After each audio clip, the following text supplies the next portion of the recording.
بسم اللہ الرحمن الرحیم۔ السلام علیکم۔ انفو ٹی وی میں خوش آمدید۔ آج 16 مارچ 2023 روز جمعرات، سعودی عرب کی شام تک کی اہم ترین خبروں کے ساتھ میں ہوں وسیم۔ سعودی عرب کی لمحہ بدلتی صورتحال، بدلتی ہوئی خبروں پر نظر رکھنے کے لیے انفو ٹی وی کو سبسکرائب کریں، بیل آئیکن پریس کیجیے گا۔ شروع کرتے ہیں پہلی خبر کے ساتھ۔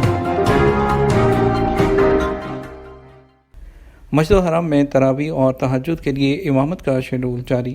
حرمین شریفین انتظامیہ نے رمضان المبارک کے دوران تراویح اور تہجد کی نمازوں کی امامت کا شیڈول جاری کر دیا۔ سبق ویب سائٹ کے مطابق تمام ائمہ کے لیے تراویح، تہجد اور وتر کی نمازوں کا تعین کیا گیا ہے۔ انتظامیہ نے کہا کہ اس سال شیخ ڈاکٹر عبدالرحمن السدیس، شیخ ڈاکٹر یاسر الدوسری، شیخ ڈاکٹر عبداللہ واد الجہنی، شیخ ڈاکٹر ماہر الموئکلی اور شیخ ڈاکٹر بندر بلیلہ امامت کریں گے۔ سعودی عرب کو برصغیر سے جوڑنے والی بحیرہ روم ایکسپریس سروس۔ سعودی پورٹس اتھارٹی موانی نے دمام میں واقع کنگ عبدالعزیز پورٹ کو بحیرہ روم ایکسپریس سروس سے منسلک کیا ہے، جو سعودی عرب کو برصغیر پاک و ہند سے جوڑتی ہے۔ عرب نیوز کے مطابق IMX سروس کا انتظام میری ٹائم کنسورشیم کے ذریعے کیا جائے گا، جس میں ملاحہ قطر بیسڈ میری ٹائم اور دنیا کا سب سے بڑا آزاد common carrier logistic company express feeders اور یورپ کا سب سے بڑا فیڈرز اور مختصر بحری نیٹ ورک یونی فیڈر شامل ہیں۔ مسجد الحرام میں رمضان میں 40 ملین لیٹر آب زمزم تقسیم کیا جائے گا۔ سعودی عرب میں حرمین شریفین انتظامیہ نے رمضان کے دوران مسجد الحرام کے زائرین میں آب زمزم تقسیم کرنے کا انتظام کیا ہے اور 40 ملین لیٹر سے زیادہ آب زمزم تقسیم کیا جائے گا۔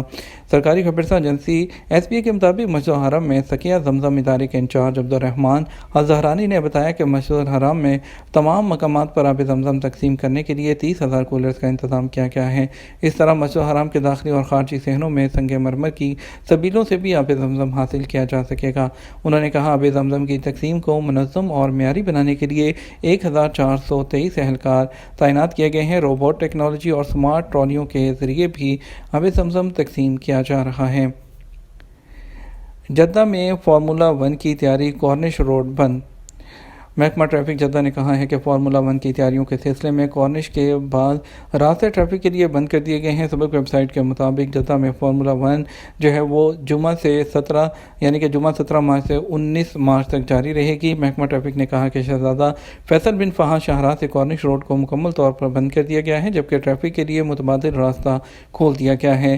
یہ شاہراہ صرف فارمولا 1 کے لیے استعمال ہوگی، جبکہ شائقین کو وہاں تک لے جانے کے لیے الگ راستے کھولے گئے ہیں۔ محکمہ ٹریفک نے کہا مذکورہ شاہراہ پر واقع عمارتوں کے رہائشیوں کو خصوصی اجازت نامے جاری کر دیے گئے ہیں۔ سعودی عرب میں رمضان کے آغاز تک موسم غیر مستحکم رہنے کا امکان۔ سعودی عرب میں موسمیات کے قومی مرکز کے تجزیہ کار عقیل العقیل نے کہا کہ رمضان کے آغاز سے سعودی عرب میں غیر مستحکم موسم جاری رہنے کا امکان ہے۔ اخبار 24 کے مطابق انہوں نے کہا کہ رمضان کی آمد تک مطلع ابر آلود رہے گا۔ بالائی مقامات خصوصاً اسیر کے پہاڑوں کی چوٹیوں کے علاوہ ریاض، حائل، القصیم اور حدود شمالیہ کے بعض علاقوں میں گرج چمک کے ساتھ گہرے بادل نظر آئیں گے۔ ترجمان نے کہا کہ موسم بہار کے بادل اپنے ساتھ ژالہ باری اور گرد آلود آندھی بھی لائیں گے۔ اس کے علاوہ دارالحکومت ریاض سمیت سعودی عرب کے کئی علاقوں میں بارش کی اطلاعات تھیں۔ سعودی عرب کے تاریخی مقام سے اموی دور کا سکہ دریافت۔ سعودی محکمہ آثار قدیمہ نے کہا کہ 85 ہجری سے تعلق رکھنے والے عہد کا ایک سکہ اور ترازو کا ایک باٹ ملا ہے، جس پر عربی میں تحریر کنندہ ہے۔ یہ سکہ اور باٹ ریاض ریجن کی الدودمی کمیشنری کی تاریخی مقامات حدیث العصری سے ملا ہے۔ اخبار 24 کے مطابق محکمہ آثار قدیمہ کا کہنا ہے کہ تاریخی مقام حدیث العصری کی کھدائی کا کام مکمل کر لیا گیا ہے اور وہاں سے کئی نوادر چیزیں ملی ہیں۔ بیان میں کہا گیا ہے کہ کھدائی کے دوران ایک بازار کے آثار بھی ملے ہیں۔ یہاں ایک آبادی تھی، مکانات اور ایک دوسرے سے ملے ہوئے کمرے بھی دریافت ہوئے ہیں۔ آبادی میں ایک مسجد بھی تھی۔ اس کے علاوہ کان کنی میں استعمال ہونے والے آلات اور ایک چکی بھی ملی ہے۔ جدہ، طائف اور مدینہ میں ٹورزم کو فروغ دینے کے لیے معاہدہ۔ سعودی فرم النہرہ گروپ اور ٹورزم ڈیولپمنٹ کے درمیان نئے معاہدے کے بعد جدہ، طائف اور مدینہ میں سیاحت کو فروغ حاصل ہوگا۔ عرب نیوز کے مطابق فریقین نے اس شعبے میں ترقی کے لیے ورکشاپس کے قیام کے ساتھ ساتھ جدہ میں گولڈن ٹرائنگل اور مدینہ منورہ میں ایک پروجیکٹ سمیت کئی منصوبوں پر مفاہمت کی یادداشت پر دستخط کیے ہیں۔ معاہدے کا مقصد سعودی عرب کی قومی سیاحت کی حکمت عملی کے ٹارگیٹ کو حاصل کرنے میں مدد کرنا ہے، جس کے مطابق مجموعی گھریلو پیداوار میں اس شعبے کی شراکت کو 10% سے زیادہ بڑھانا، 10 لاکھ اضافی روزگار کے مواقع فراہم کرنا اور 2030 تک 100 ملین سالانہ وزٹرز کو سعودی عرب کا دورہ کرنے کے لیے راغب کرنا شامل ہے۔ پبلک انویسٹمنٹ فنڈ نے پرائیویٹ شعبے کی ترقی کے لیے 4 معاہدوں پر دستخط کر دیے۔ سعودی عرب کی پبلک انویسٹمنٹ فنڈ نے سعودی عرب میں کئی اسٹریٹجک صنعتوں میں پرائیویٹ شعبے کی ترقی کے لیے مقامی اداروں کے ساتھ 4 ایگریمنٹ پر دستخط کیے ہیں۔ عرب نیوز کے مطابق مفاہمت کی یادداشتوں پر ریاض میں پبلک انویسٹمنٹ فنڈ نے پرائیویٹ سیکٹر فورم کے افتتاح کے موقع پر دستخط کیے ہیں۔ پبلک انویسٹمنٹ فنڈ نے اپنی پریس ریلیز میں کہا کہ مفاہمت کی 4 یادداشتوں پر دستخط کا مقصد مقامی پرائیویٹ شعبے کی ترقی کے لیے اس کی صلاحیت کو بڑھانا اور اسٹریٹجک شعبوں میں سپلائی چین کی لوکلائزیشن کی حوصلہ افزائی بھی کرنا ہے۔ ملاوٹی سامان پر معاوضہ صارفین کا حق ہے، پبلک پراسیکیوشن۔ سعودی عرب پبلک پراسیکیوشن نے کہا کہ ملاوٹی سامان پر معاوضہ کسٹمر کا حق ہے۔ اگر کسی صارف کو ملاوٹی سامان فروخت کیا گیا ہو، اس کا حق بنتا ہے کہ وہ ملاوٹی سامان کی قیمت واپس لے اور ملاوٹ سے نقصان کا معاوضہ طلب کرے۔ سبق نیوز کے مطابق پبلک پراسیکیوشن نے ٹویٹر پر بیان میں کہا کہ صارف کے حق میں معاوضہ، اس کے علاوہ تاجر کی ذمہ داری ہے کہ وہ ملاوٹی سامان مارکیٹ سے اٹھائے اور مقررہ قوانین کے مطابق صارفین کو سامان کی قیمت ادا کرے۔ اقامہ ویلڈ جبکہ ورک پرمٹ ایکسپائر ہے، کفالت کیسے تبدیل ہو سکتی ہے؟ سعودی وزارت افرادی قوت کے ذیلی پلیٹ فارم کیوا کے ٹویٹر پر ایک شخص نے دریافت کیا ہے کہ کفالت کی تبدیلی کے لیے کیوا پلیٹ فارم پر درخواست اپلوڈ کی تھی، اس دوران اقامہ ایکسپائر ہو گیا۔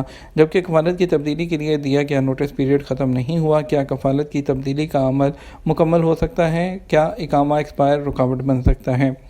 سوال کے جواب میں کیوا پلیٹ فارم کا کہنا تھا کہ کفالت کی تبدیلی کے لیے قواعد کے مطابق نوٹس پیریڈ جو کہ 10 دن ہے مکمل ہونا ضروری ہوتا ہے۔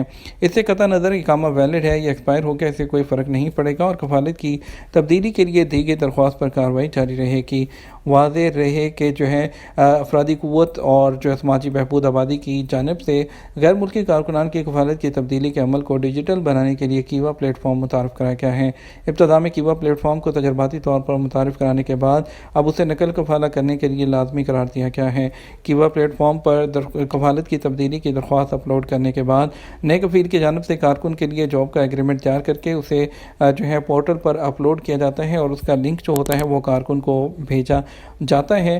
کارکن کے لیے لازمی ہے کہ ملازمت کے معاہدے میں درج جو شرائط ہیں اس کا بغور مطالعہ کرنے کے بعد اسے ایکسیپٹ یا ریجیکٹ کرے۔ منظور کیے جانے کی صورت میں ملازمت کے ڈیجیٹل معاہدے کی کیوا پلیٹ فارم کے ذریعے تصدیق کی جاتی ہے۔ بعد ازاں کفالت کی تبدیلی کا عمل مکمل ہوتا ہے۔ کیوا پلیٹ فارم پر دریافت کیا گیا ہے کہ اگر ورک پرمٹ ایکسپائر ہو جائے جبکہ اقامہ باقی ہو، اس کے برعکس ہونے میں کفالت تبدیل ہو سکتی ہے یا نہیں۔ کیوا پورٹل کا کہنا تھا دونوں صورتوں میں کفالت کی تبدیلی کا عمل مکمل ہو سکتا ہے۔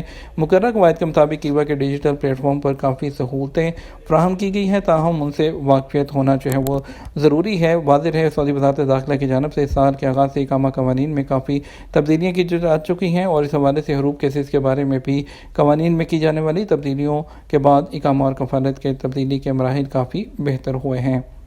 یہ تو ہمارا اب تک کا نیوز بلیٹن، مزید اور اہم خبروں کے لیے رات 12 بجے کا نیوز بلیٹن دیکھیے گا۔ اس کے ساتھ ہمیں اجازت دیجیے۔ السلام علیکم۔